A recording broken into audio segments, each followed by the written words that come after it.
It's setting up to be another consequential week in Washington, with just a few days to go before a possible government shutdown unless Congress strikes an 11th-hour deal to fund it. We'll get to that in a moment, but we begin with New York Democratic Congresswoman Alexandria Ocasio-Cortez on the expanding auto workers strike. Good morning to you. Good morning. This strike now in 20 states. I know you are headed to Missouri later to strike outside a GM facility. The president goes to Michigan Tuesday. He only announced that after Donald Trump said he was going to UAW strike. Do you think injecting this high level of presidential politics complicates getting a settlement? Well, I think right now we are in such a crisis in our economy, a crisis of inequality, that it is going to take a level of political and popular support, unlike that we've seen in a strike situation like this in recent and modern history, in order for us to get a breakthrough. What we've seen at the big three are CEOs giving themselves as much as a 40% wage and compensation increase, while workers have actually seen a real wage decrease over the last 10 to 15 years. And in order for us to break that norm, I think it's going to take an unprecedented level of involvement to make sure that workers get what they deserve here. UAW's president, when he was with us last week, said, when I asked him why the union hadn't yet endorsed President Biden, he said that has to be earned. Mm-hmm. That sounds like he's disappointed that party leadership is not doing as much as they could. Do you agree with that? Well, I think it always has to be earned. And President Biden showing up to the picket line on Tuesday is a historic event. We have never seen in modern history a president show up to a picket line like this. And I think it should be earned. It needs to be earned. And I believe that President Biden is working towards that, especially when he lands in Michigan on Tuesday, to earn that. You know, one of the things that's happening in the auto industry, as you know, is this market shift and transition to electric vehicles. You were quoted back in July saying you look forward to buying a union-made electric vehicle, but you currently have a non-union-made Tesla. UAW already makes some electric vehicles. So yes. Why wasn't that? Is it a problem with the quality? Is it a problem with the style? Is the market just not there? No, our car was purchased during the pandemic when before a vaccine had come out. So travel between New York and Washington, the safest way that we had determined was an EV, but that was prior to some of the new models coming out on the market that had the range available. But we're actually looking into trading in our car now. So we're looking into it, and hopefully we will soon. Elon Musk, who has a majority share in Tesla, has said a lot of things against the unions. Mm-hmm. And a lot of these electric vehicle battery manufacturing plants as well are not unionized. Mm-hmm. So there's tension here. Yes. Yeah. And it's something that I have been speaking with President Fain about, because one thing that we're all on the same page about is that we do not want the transition from a fossil fuel economy to an electric economy to represent an erosion in the unionization and rights of workers. You were quoted in the New York Times in August as saying immigration is arguably this administration's weakest issue. Mm-hmm. What did you mean? Well, you know, I think the politics around immigration in the United States is, to no surprise to many people, one of the most contentious issues. We saw this dramatically inflamed under President Trump, but it remains to be a very controversial and contentious issue.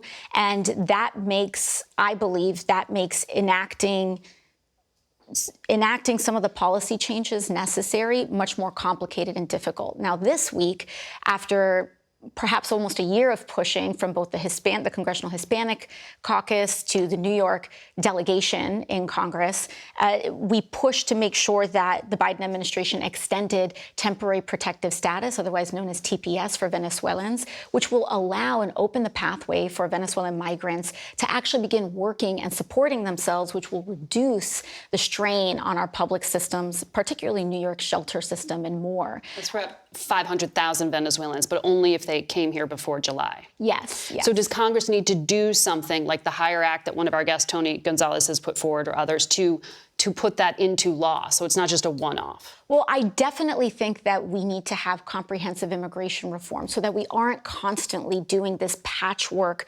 policy extensions. That has not happened for decades.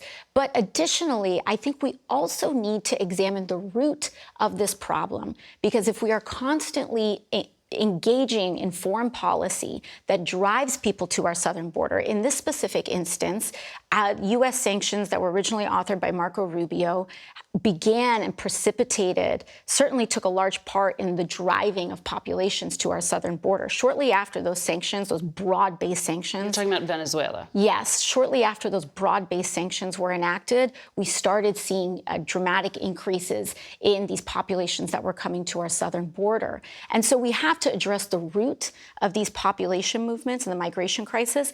And we also have to address the domestic U.S. policy issues when it comes to immigration reform. But you know, the Maduro government has also been responsible for large parts of that. Are you saying that you want the Biden administration to pull back pressure on him? I think we need to re-examine the nature of these sanctions. There are sanctions that are very specific. For example, the Magnitsky Act sanctions that do actually focus on the decision makers and people who may be violating norms, practices, civil rights. But broad-based sanctions that punish the overall economy and harm everyday working people that are driving them into the economic and political destitution that force millions of people, both not just to the United States, but even to our regional partners.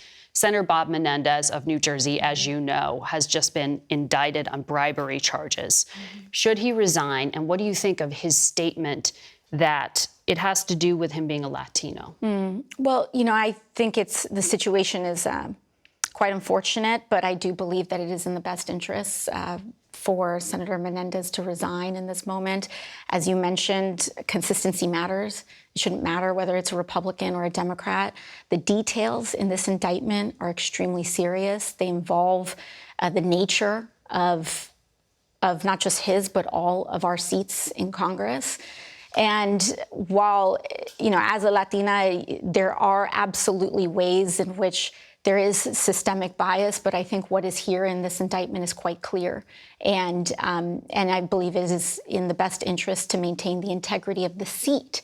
I want to emphasize that all people they must be extended the presumption of innocence until proven guilty. Some Republican members like Matt Gaetz have threatened to try to oust Speaker McCarthy if he threw a motion to vacate.